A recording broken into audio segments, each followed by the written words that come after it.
কোনো চাওয়া পাওয়া নাই, একটাই চাওয়া পাওয়া আমার ভাইয়ের সেই বিচার করেন ভাই। আমার ভাইকে অন্যায়ভাবে মারা হয়েছে। বিএনপির যদি স্থায়ী কমিটির 5 জন নেতা মারা যেত এই আন্দোলনে, তাহলে বিএনপি অবশ্যই রাস্তায় নামতো। জামাতের 5 জন নেতা যদি এই আন্দোলনে মারা যেত, জামাতও সেই বিচারের দাবিতে রাস্তায় নামতো। তারা সেই কথা ভুলে গেছে, সেই আন্দোলনের দিনের কথা ভুলে গেছে।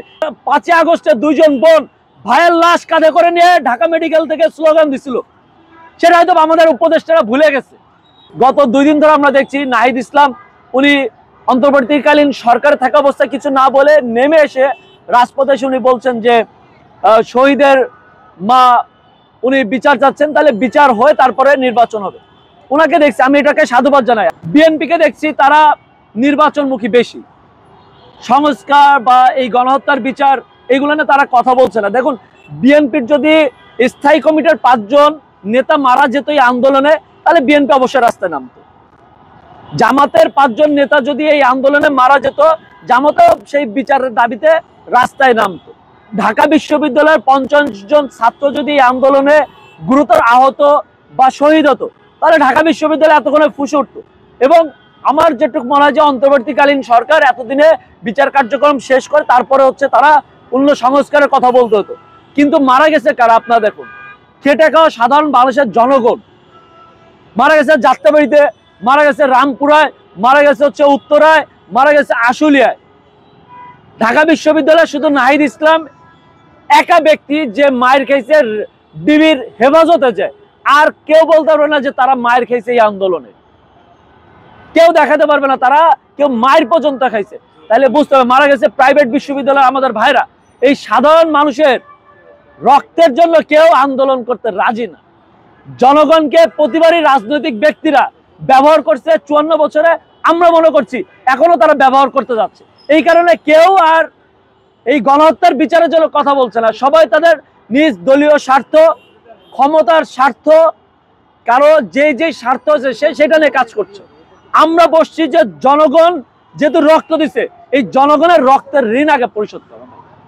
শহীদের মা কান্না করছে, তার ভাই কান্না করছে, তার বাবা কান্না করছে, তার বোন কান্না করছে। আপনারা দেখছেন 5 আগস্টে 2 জন বোন ভাইয়ের লাশ কাঁধে করে নিয়ে ঢাকা মেডিকেল থেকে স্লোগান দিছিল, সেটা হয়তো আমাদের উপদেষ্টারা ভুলে গেছে। এই আসিফ, নাহিদ, তারপর মাহফুজ সাহেব, যারা আমাদের ছাত্র ভাইরা, বন্ধুরা, যাদেরকে আমরা বসেছিলাম, ভেবেছিলাম তারা এই শহীদদের নিয়ে কথা বলবে, আহতদের নিয়ে কথা বলবে, কিন্তু তারা ভুলে গেছে। তারা সেই কথা ভুলে গেছে, সেই আন্দোলনের দিনের কথা ভুলে গেছে। এই কারণে তারা কেউ এই অন্তর্বর্তীকালীন সরকারের থেকেও কেউ শহীদের বিচারের কথা বলছে না। আমরা খুবই আশাহত তাদেরকে নিয়ে।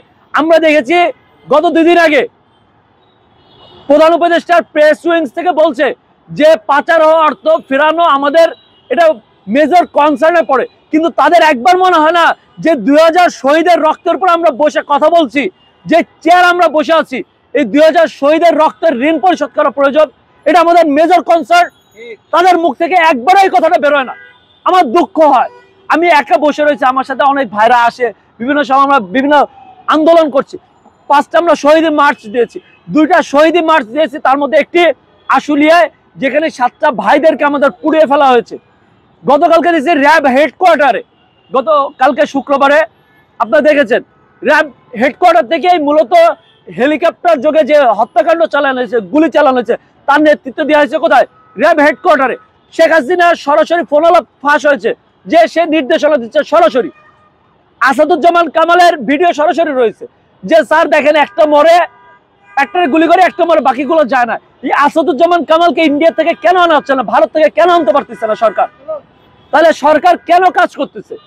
আমরা ইউনূস স্যারকে খুবই সম্মান করি, সে সারা বিশ্বের কাছে সম্মানী একজন ব্যক্তি। আমরা ভেবেছিলাম তিনি যেমন সম্মানিত, তার যেমন গ্রহণযোগ্যতা সারা বিশ্বে, বাংলাদেশের সরকার প্রধান হলে তিনি হয়তো নিউট্রাল পজিশন থেকে এই হত্যাকাণ্ডের বিচার করবে। কিন্তু আমরা বারবার আশাহত হচ্ছি। আমরা অনুরোধ জানাই অন্তর্বর্তীকালীন সরকারকে, মনে করিয়ে দিতে চাই সে আন্দোলনের দিনের কথা, আমাদের ছাত্র বন্ধুদেরকে, উপদেষ্টাদের মনে করিয়ে দিতে চাই কিভাবে আপনাদের ডাকে সারা বাংলাদেশের মানুষ নেমে আসছিল, আপনাদের উপর যেভাবে বিশ্বাস ভরসা রাখছিল। একবার একটু আপনারা সেই শহীদ পরিবারের কাছে যান, 7 মাসে এখন আবার নতুন করে যান সেই শহীদ পরিবারদের কাছে, দেখেন তাদের আর্তনাদ কি। তাদের কোনো চাওয়া পাওয়া নাই, তাদের একটাই চাওয়া পাওয়া যে আমার সন্তান আমার ভাইয়ের সেই বিচার করেন ভাই। আমার ভাইকে অন্যায়ভাবে মারা হয়েছে, আমার ছেলেকে অন্যায়ভাবে মারা হয়েছে, আমার বোনকে আমার মেয়েকে অন্যায়ভাবে মারা হয়েছে, তার বিচার করেন। তাদের চাওয়া একটাই, চুপ্পু কার বসানো? এই যে রাষ্ট্রপতি চুপ্পু কার বসানো? হাসিনার বসানো। যে গণহত্যা চালিয়েছে তার বসানো হচ্ছে চুপ্পু। এখন আপনার সচিবালয়ে আপনারা দেখেছেন গত 1 মাস আগে সচিবালয়ে আওয়ামী পন্থীরা মিছিল করছে, ঠিক আছে? তারা কি চায়? মুজিববাদ চায়।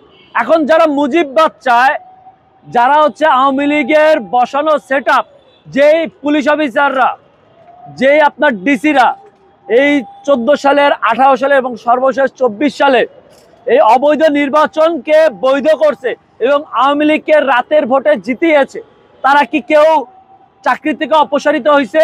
অপসারিত হয়নি। তাদেরকে কি করা হয়েছে? এক জায়গাতে সরে আর এক জায়গায় নেওয়া হয়েছে। তাদের কাউকে চাকরিচ্যুত করা হয় না। এই চাকরিচ্যুত না করা হলে এই প্রশাসনে বসে থেকে তারা তো এই তাদেরকে জামাই আদর করবেই। এখন শাহজাহান খান তারা যে জেলের ভিতর ডিভিশন পাচ্ছে, তারা ডিভিশনে বসে আছে, ভালো মন্দ খাচ্ছে, তাদের বাসার থেকে খাবার রান্না করে নিয়ে যাচ্ছে। আপনাদেরকে একটু বলি, কুষ্টিয়ার এমপি, যে সাবেক এমপি, তাকে যখন হাসপাতালে নেওয়া হয়, সে হাসপাতালে কিসে গেছে তা জানেন? তার নিজস্ব গাড়িতে গেছে। পুলিশের ভ্যানে জানি, প্রিজার্ভ ভ্যানে জানি, কিন্তু প্রিজন ভ্যানে জানি, সে গেছে তার পার্সোনাল নিজের ব্যবহৃত গাড়িতে। তাহলে এই যে প্রশাসনে তাদেরকে সাপোর্ট দেয়া, এটাকে আপনি কি বলবেন? তাহলে এই দুঃশাসনের মধ্যে আমরা বসে আছি, আমরা পুরা জাহান্নামের মধ্যে বসে আমরা পুষ্পের হাসি আসছে। আমরা মনে করছি জুলাই গণঅভ্যুত্থান সম্পূর্ণ হয়েছে, আমরা ভিক্টরি পেয়েছি। আসলে তা না ভাই, জুলাই এখনো শেষ হয়নি। যতক্ষণ না পর্যন্ত এই গণহত্যার বিচার না হবে, আওয়ামী লীগকে নিষিদ্ধ না করা হবে, ততক্ষণ পর্যন্ত আপনারা বলতে পারবেন আমরা ভিক্টরি পেয়েছি। এখানে ওই শাহজাহান খানরা কোর্টে এসে আদালত প্রাঙ্গণে, আদালতে বসে হাসতেছে আর বলতেছে আমরা জনগণের কাছে দোয়া চাই, আওয়ামী লীগ আগামী নির্বাচনে দাঁড়াবে, আপনারা আওয়ামী লীগকে ভোট দিবেন।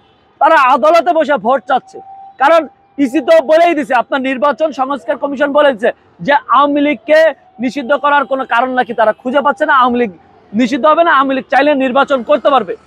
তাহলে আপনাদের বুঝতে হবে যে আওয়ামী লীগ আপনার নির্বাচন, যে সংস্কার কমিশন, তার ভিতরে ভারতের এজেন্ডা রয়েছে। ভারতের এখনো র এজেন্সি কাজ করে যাচ্ছে বাংলাদেশের অভ্যন্তরের ভিতরে, তার কারণে তারা এইগুলো পাচ্ছে। এখন কিছুদিন পর আপনারা দেখবেন ভারত একটা ইন্টারন্যাশনাল বাজেট তৈরি করছে বাংলাদেশে আওয়ামী লীগকে জেতানোর জন্য। আর টাকার কাছে আপনি কতক্ষণ পর্যন্ত লড়াই করবেন?